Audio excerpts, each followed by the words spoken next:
justliberty.org. It's good for you and it's good for me. Justliberty.org.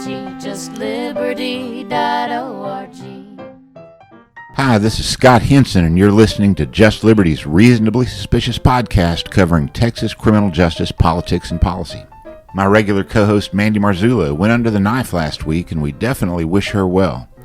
But in the meantime, our good friend Chas Moore, the executive director of the Austin Justice Coalition, has agreed to fill in for her.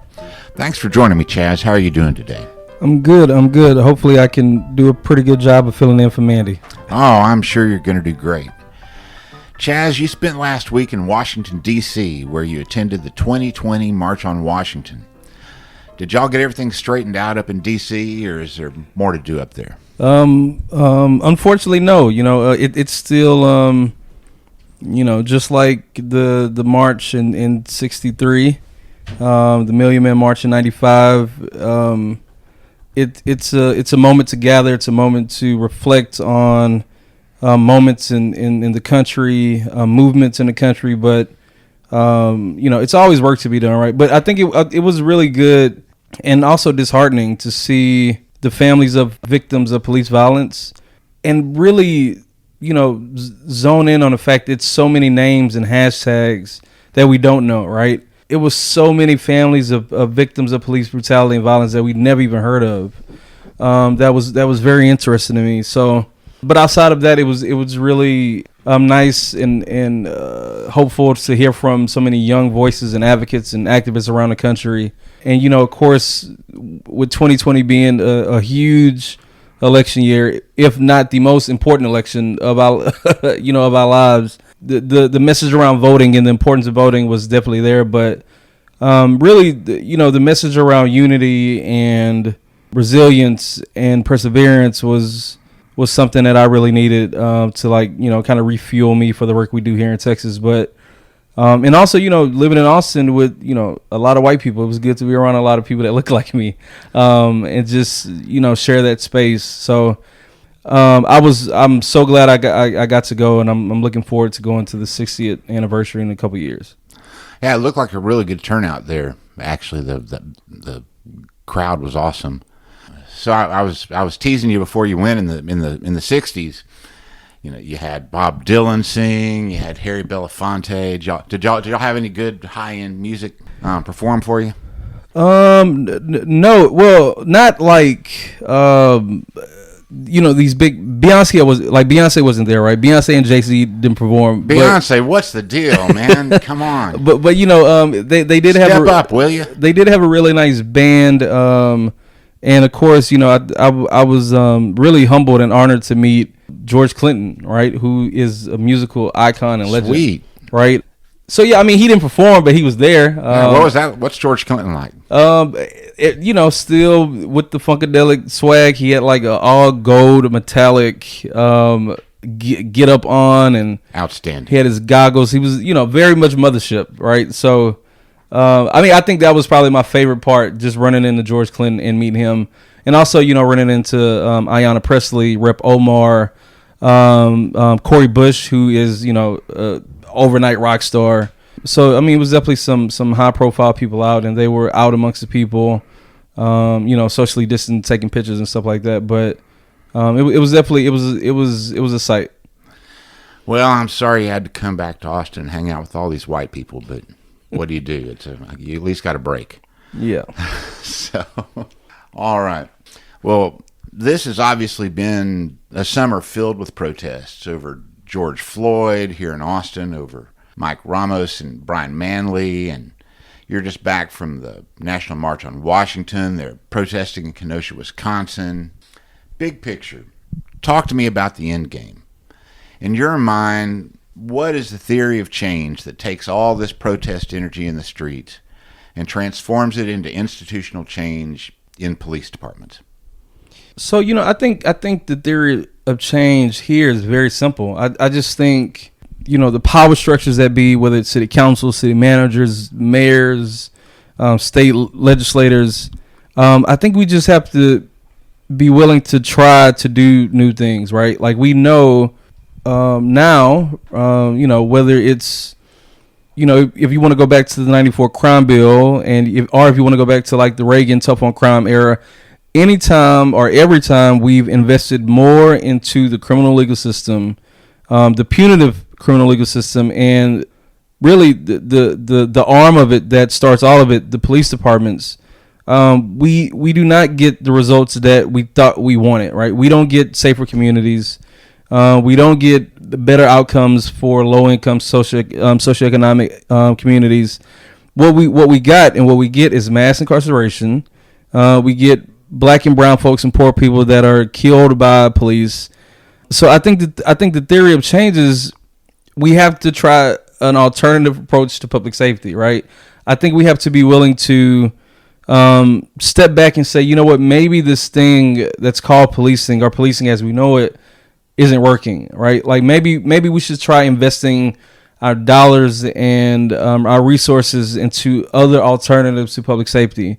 Maybe we should try something different than policing because this is not working the way we all wanted it to, right? I grew up as a kid watching Family Matters with Carl Winslow, right? That's what I thought a cop was. And, Fresh Prince of Bel-Air, I'm looking at, Uncle Phil. Like that's what I'm thinking, a judge is, right? Somebody that can be fair and all this type of stuff. But then, come back to reality, you see, oh, this is not that. I think the theory of change is really getting radical, but not radical in the sense of like Molotov cocktails, radical in the sense of, Angela Davis getting to the root of the problem. And if the root of the problem is, like crime and harm, let's find out what's causing those things and let's find out a way to fix those things as opposed to punishing people that harm people or commit quote unquote crime.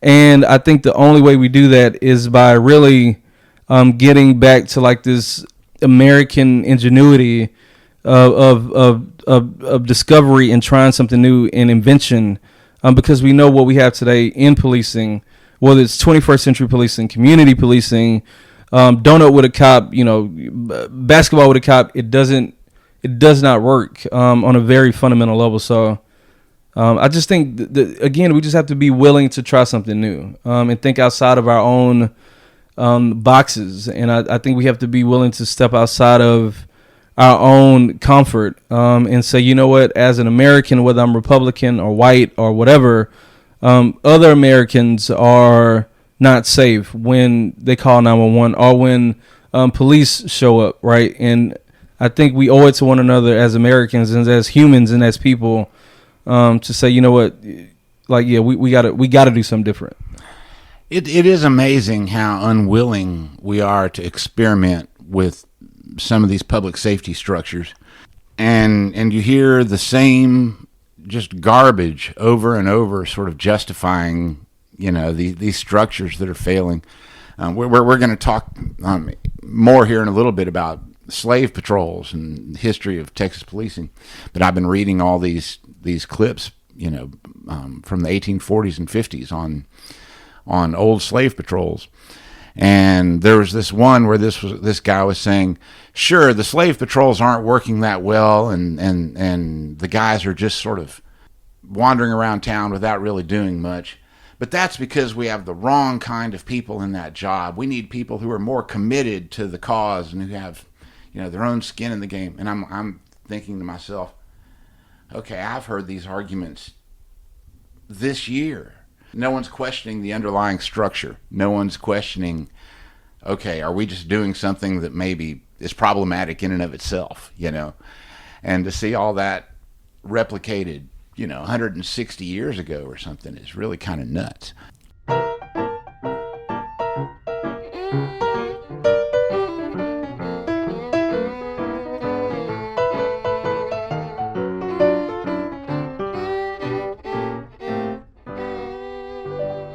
Next up, I've known Chas for about 5 years now, and ever since I've met him, he's been saying that modern police departments originated with slave patrols. This often made me think to myself, that's interesting. I really don't know anything at all about that history. But in the wake of the George Floyd protests, that meme has been floated widely. So recently I undertook some historical research to figure out if that's true. But before telling you what I found, Chas, I'm curious where you first came across that analysis of slave patrols and police? So this was first brought to my attention, actually at the University of Texas. I was, taking AFR courses, and I think AFR 301, who was taught by Dr.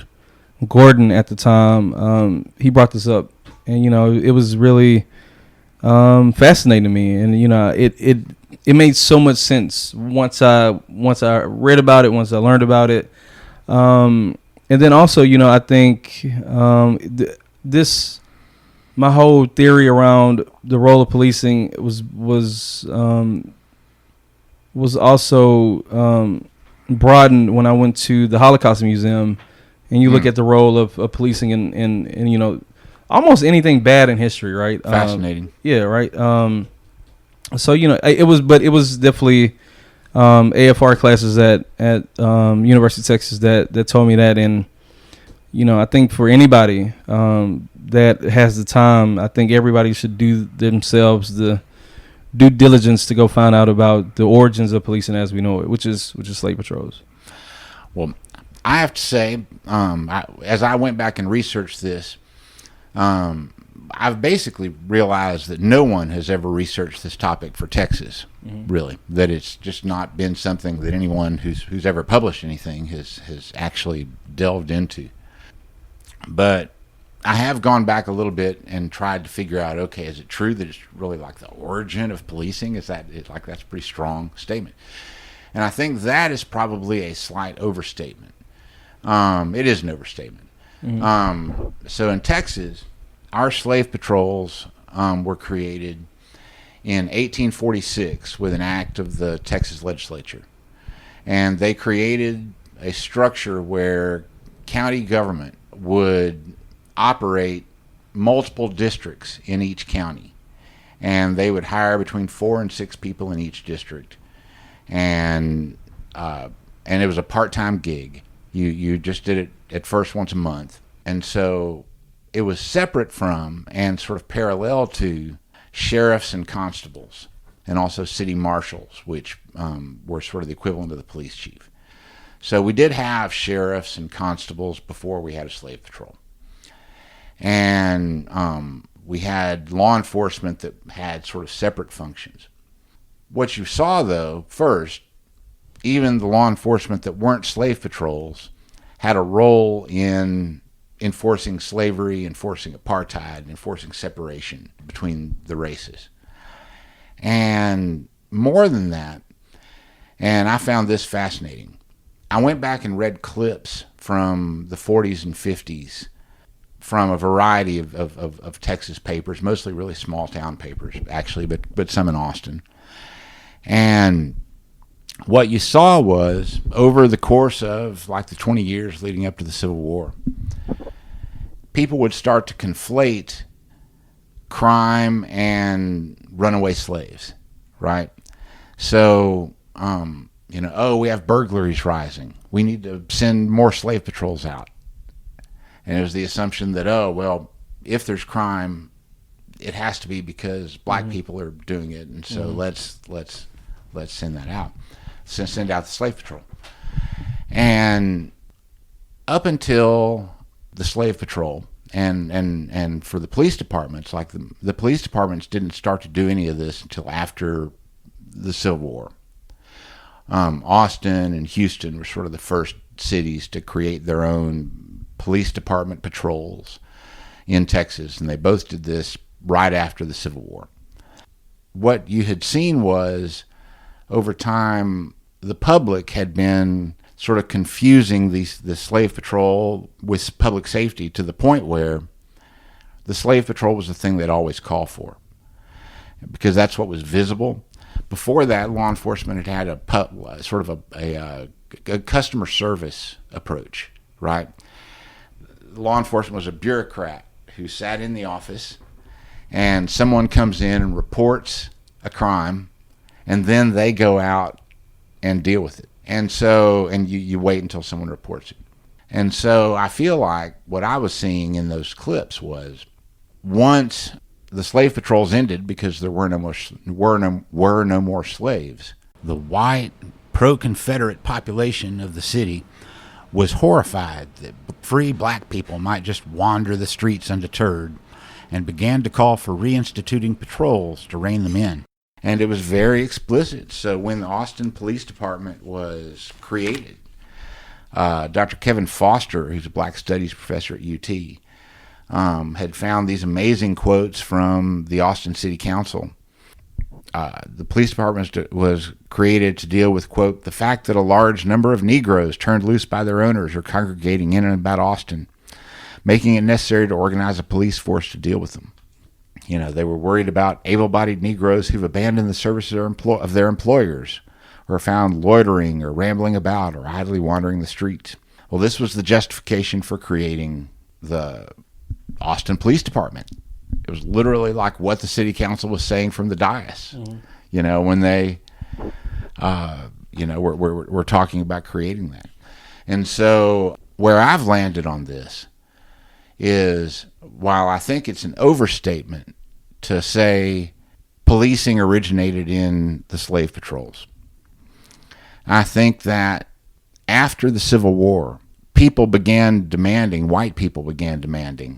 that patrol function continue, right? And slave patrols were, you know, the beginning of the modern patrol-based policing that we see now. Like to this day, you know, driving around, you know, in between 911 calls, you know, looking for things that might be going wrong is the fundamental basis for how police function. So that patrol operation is the part of policing that is this vestigial organ left over from slave patrols. And I feel like that the sort of patrol model is the part of policing that today creates most of the problems. Absolutely. Right? People aren't concerned that when I report a murder or when I report a rape or when I report, you know, some problem that someone investigates, that's not what people are concerned about. It's the patrol function. And so while I think it's not accurate to say that policing as an institution originated with patrol, I think it is totally the case that the problematic parts of policing are this like vestigial tail, you know, from the old slave patrol model. Well, but I do believe that some. So maybe it's an overstatement maybe it's an overstatement if used as a blanket statement, but I do think there's some cities and jurisdictions in the country where the first form of quote unquote policing was slave patrol, right? Right. That may be. I'm saying Texas. So for Texas, yeah. So yeah, that. And we were a very late state. Yeah. I mean, you think about it. Slavery only had like a 50-year history in Texas. Yep. Because the first white people came here in the 1820s. Yep. So, yeah, I mean, absolutely. Yeah. Other states, I can't really speak to that. I was looking at Texas history. Yeah, but you know, I absolutely agree. I think, you know, the fact that city council was saying this, specifically that basically we need somebody to handle our Negro problem, and then they created the Austin Police Department after the slave patrol thing is whatever it's, you know, disappeared or whatever. You know, I think that's still like in the same vein, right? And I think it boils down to why black people, people of color, poor people feel that police departments are not here to protect and serve everybody. They're here to protect and serve the status quo and the rich class of folks. You know, I guess same thing with the role of police in the Holocaust, right? When you look at the people that were going around rounding, you know, up Jews, it was the police, right? And you know, that's not something we talk about a lot for some reason.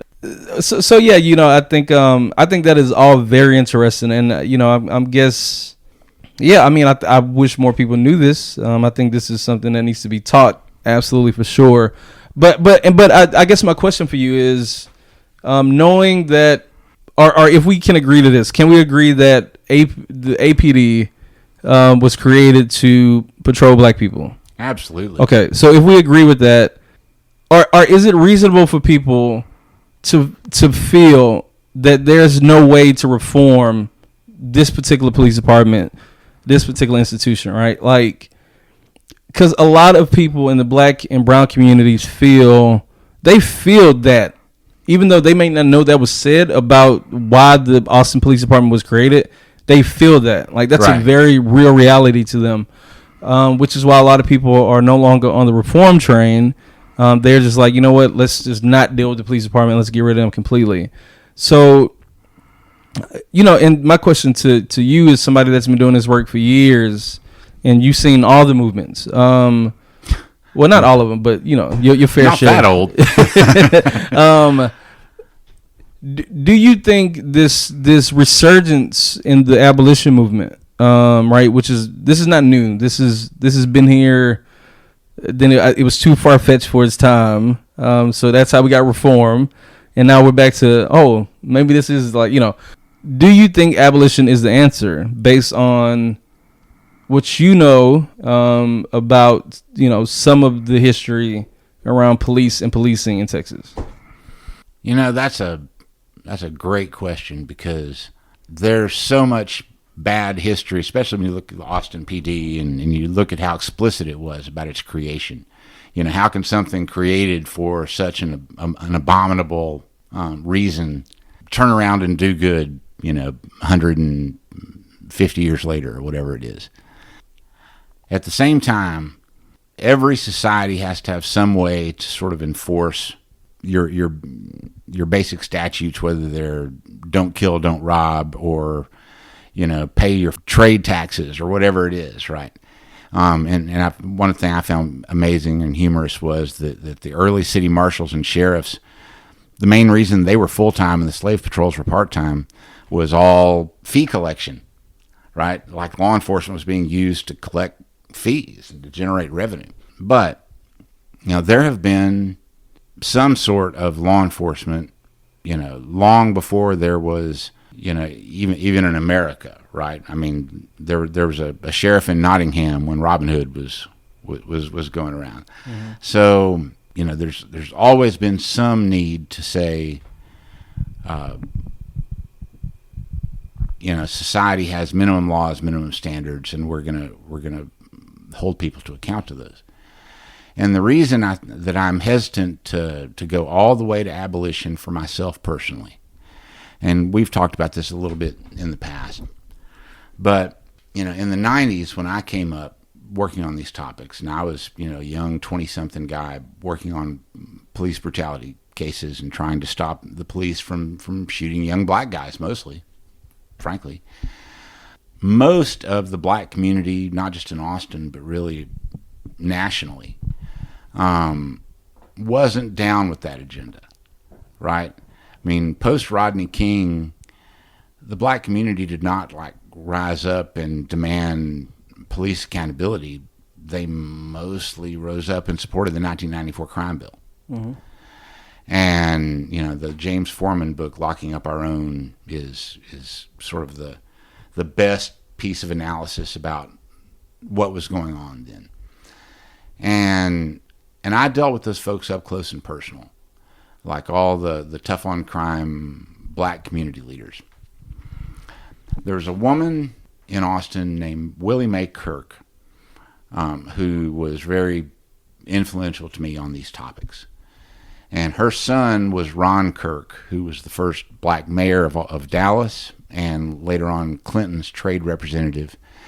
And so, he had reached such heights that Willie Mae in Austin Democratic politics was like royalty, mm-hmm. right?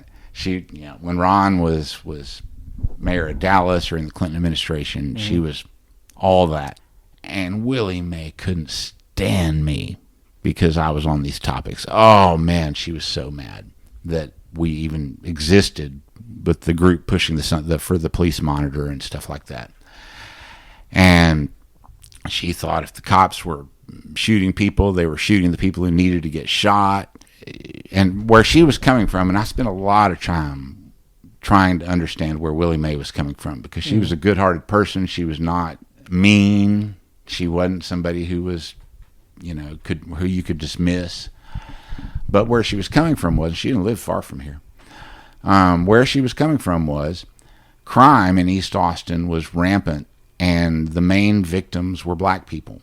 And there does need to be a baseline level of safety for anyone to enjoy freedom, for anyone to enjoy liberty, for your freedom to mean anything, right? If the strong just rule the weak, then it doesn't matter if the government's not oppressing you. You're just on your own in a sea of chaos, and the strong will rule the weak. And, she wasn't wrong to complain about the street violence and the fact that this neighborhood, and we're having this interview at my house in East Austin, where I've lived for 30 years, that this neighborhood was really a rough place to be in the 90s. And for someone like her, an elderly woman, a little scary, to be in. Understandably, it was a little scary for me. There were moments that were scary for me, and I'm a 6 foot, 200 pound plus white guy. So she convinced me that it is not an illegitimate concern for black folks to want security in their neighborhoods, right?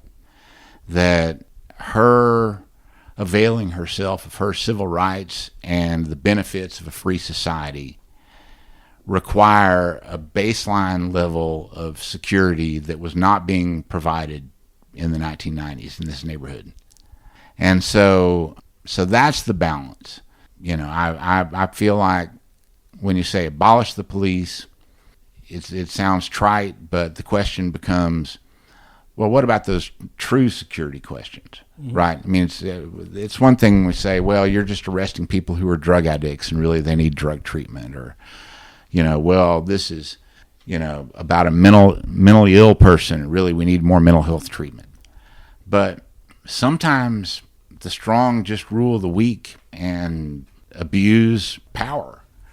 And what do you do then?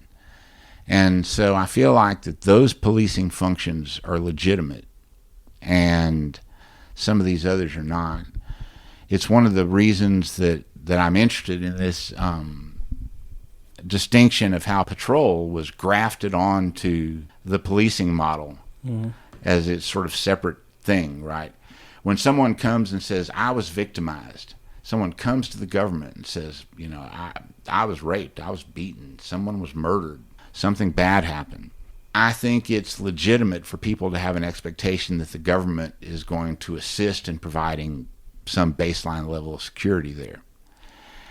But I feel like that this patrol function, where we just go out and look to see if we can find you doing something, and they're going to pull you over and roust you, and that has led to a lot of illegitimate policing functions. So that's where I would land on that. I'm somebody who wants policing scaled way, way back. I want them taken out of mental health. I want them taken out of addiction. For the most part, I want them taken out of domestic violence. Most circumstances, homeless, dealing with the homeless, don't need the cops for that. Most things I want them to not participate in. There are a few things where I think, okay, somebody has to. If it isn't a cop, it's going to have to be somebody. No, yeah, and I agree. I think for me, and I agree with a lot of what you just said. I think for me, for the Willie Mae Kirks and that particular generation that either, woefully or maybe they did on purpose, that supported the 94 crime bill. I get their concerns, right? Yeah, I'm gonna be old one day, and I'm gonna be the not so strong, and I'll be vulnerable, and I would hope that there's this institution or thing that if I need them, I can call them. But I'm hopeful that we can get to a place where we as a society can respond to even the people that are committing harm and quote unquote crime again, because crime is something that I think we also need to reimagine, right? Like, is jaywalking really a crime, right? Like, is giving somebody a ticket for walking across the street because the light is a certain color. Because I think, but anyways, that's a whole nother conversation. But I do think, for me, it comes down to this basic humanity that, we are our greatest resource outside of the earth, which we're killing, and we can't afford to throw one another away. We can't afford to throw one another in cages and prisons, and we can't afford to have, some of us think we have so much more authority over another because, we put our hand on the Bible and took an oath. I think we have to understand that people that are committing, violent crimes and that are causing harm are people too. And, I think it's a way for us to react to those in a way that does not call for the way we have police today. But I agree. Like, I'm not saying let's not have, this group of individuals or community individuals that respond to crisis or harm. But I think the way we respond to crisis and harm today is just unacceptable. And depending on what you look like, you could be the one calling this thing for help and end up dead, right? Because the way this institution works today is that through whatever, fake news or whatever, through the historical context of how we talk about black people in this country, whatever the case may be, people in the current institution of policing all around the country and possibly world, when they see black people, they automatically think something bad is going to happen, and I have to mitigate the situation because, then they say the line because, my life was at, I fear for my life, whatever they say.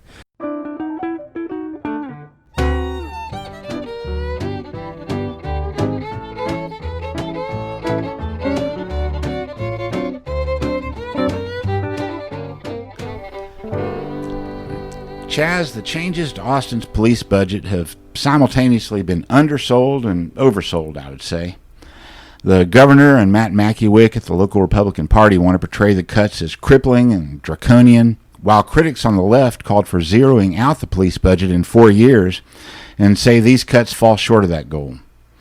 At the Austin Justice Coalition, you called for $100 million in cuts. Be honest, when you called for cuts that large, could you point to what you wanted to cut at that moment?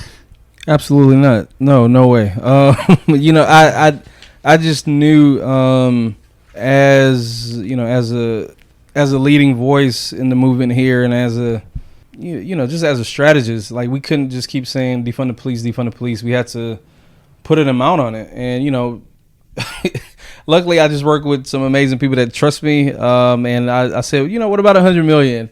And everybody was kind of scratching their heads, and they said, sure, So we put that out, and for about 2 weeks, luckily, and sadly, I guess I can say the media didn't ask us how we get that.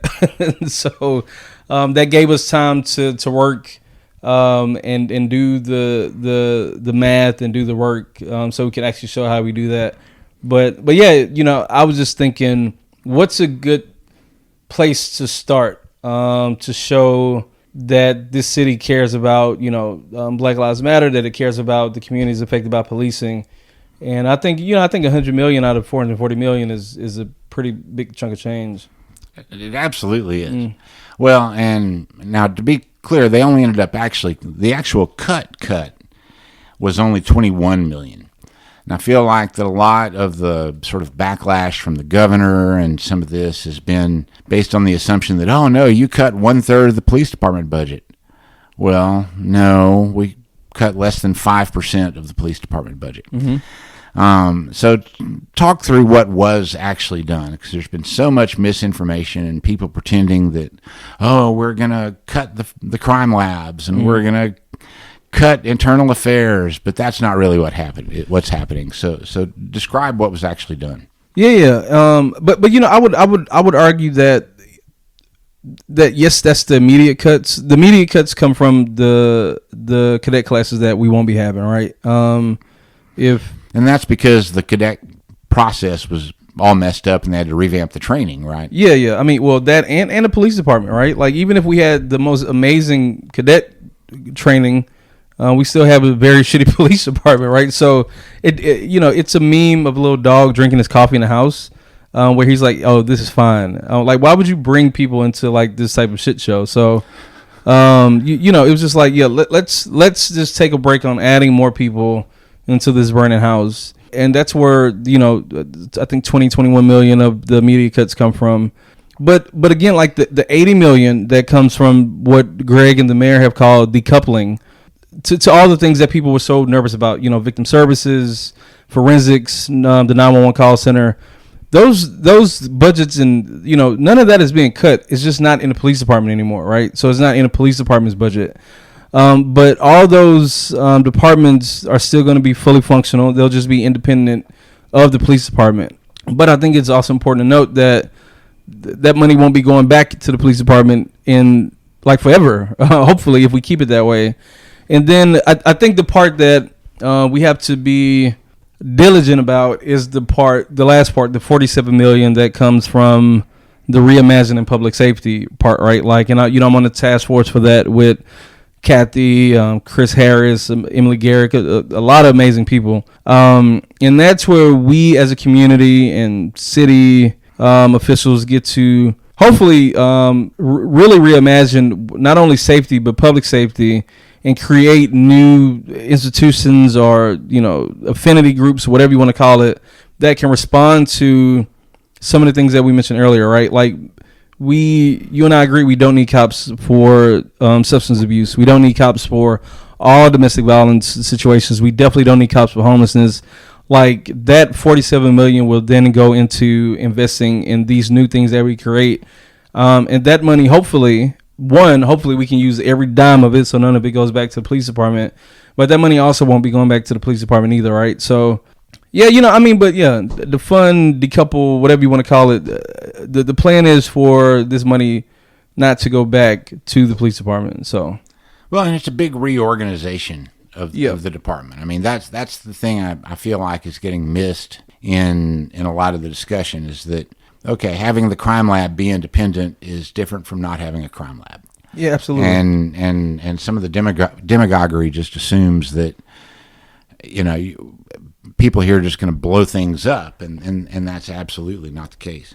Yeah, and I think another thing to note too is that not one cop was fired in the result of this budget stuff, right? Like that didn't, like, the police department didn't lose one officer because of the city council vote. Now, if they left on their own will, hey, whatever. But like, there was nothing that called for any cuts to any personnel in the current police department, like right now, right? So that was another message that came from out of nowhere. And I think you just wrapped it up beautifully. It's all about saying, maybe we don't need the police to do these things. And maybe we should try to let other people do these things, because clearly when they do it, somebody gets killed or raped or something, right? Like, we need to have people that can respond to crisis and harm without causing more crisis and harm, right? And that's what the vote was all about. And that's why, it was a big deal. Of course, Greg Abbott responded to the Austin budget cuts by holding a press conference in Fort Worth, where at first he announced that they were going to seek revenue caps for Austin to punish them for this. And then more recently, former state representative Terry Keel and Ron Wilson out of Houston, who's a black Democrat, strangely enough, came out with this weird proposal to have the Department of Public Safety take over the Austin Police Department, sort of in retaliation for these cuts.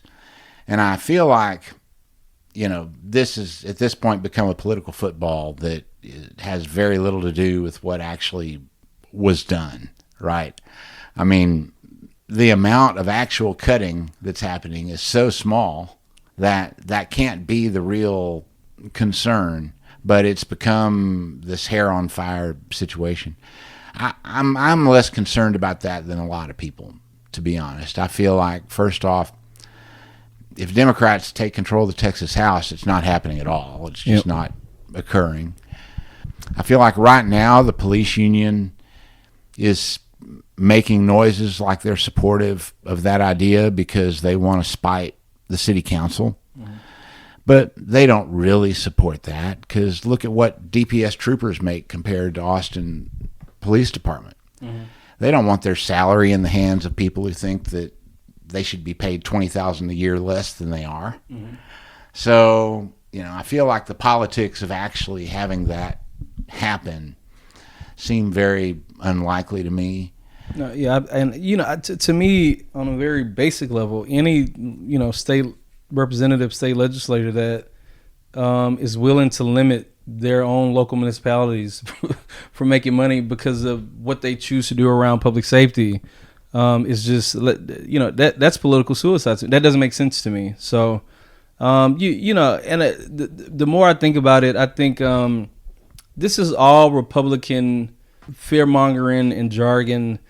Because as much as I am not looking forward to this election for a lot of different reasons, I have noticed that the Republicans' efforts to demean and come after Joe Biden are not really working.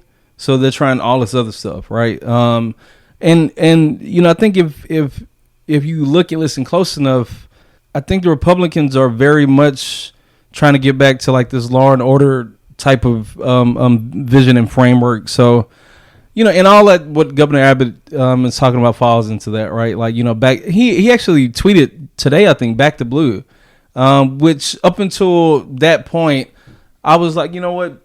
I would love to talk to the governor about these issues because I do still believe in civility. But, people that say back to blue, if you say back to blue, you're just a racist, period. Like that's all that means. Like when people say blue, like there's no such thing as a blue life.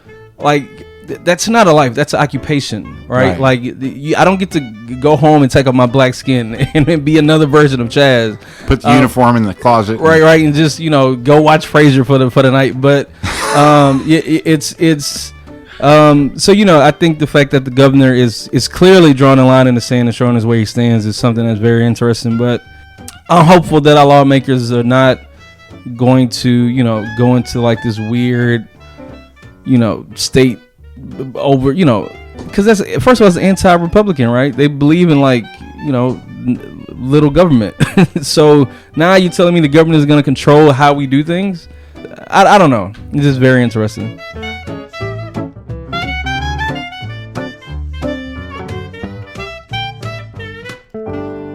Now it's time for our rapid fire segment called The Last Hurrah. Chaz, are you ready? I'm in. Let's do it. The Austin Justice Coalition commissioned an analysis of Austin's 911 call center data and found that 2/3 of officer time is spent on things that aren't crimes.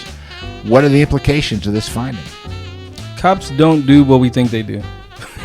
That's the answer. In Dallas, Police Chief Renee Hall, a black woman, came under fire because an after-action report following the George Floyd protests seems to exonerate officers for alleged misconduct and accuse protesters of wanton violence. In overstated terms, did she deserve the criticism? I felt sorry for Renee Hall because, honestly, generations and generations of white police chiefs in Dallas have been feeding the media a line of horse shit and just expecting them to believe it, and they always did, and no one ever questioned them.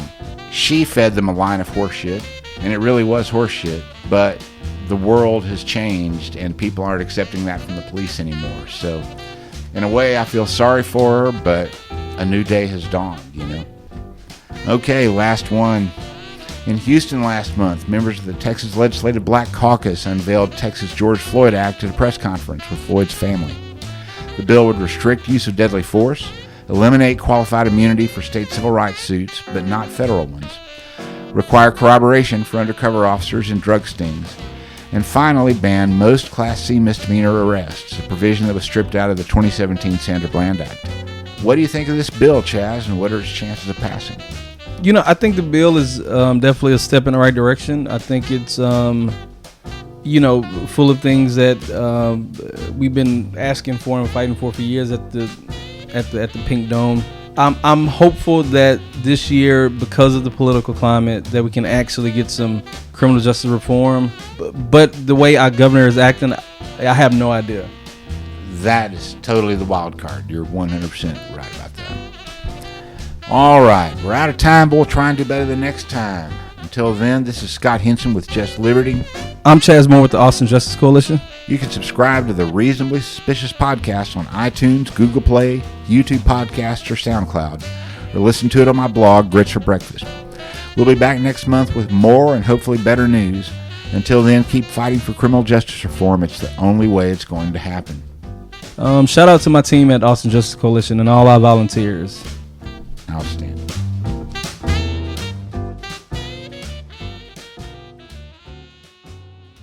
He looks the part, at least that's true. His silver hair and eyes of blue saved Austin from the bomber. That's what the TV said. But now he's a chief and this part's a pity. It didn't take long till most of the city could tell Brian Manley wasn't over his head. No confidence, no confidence, no confidence in you. The Austin City Council said to the chief of the eyes of blue.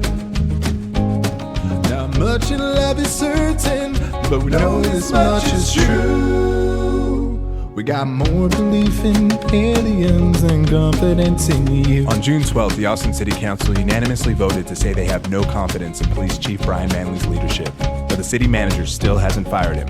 Now, the Austin Justice Coalition needs your help. Visionary change can't happen without visionary leaders. Go to austinjustice.org today to take action. Paid for by the Austin Justice Coalition.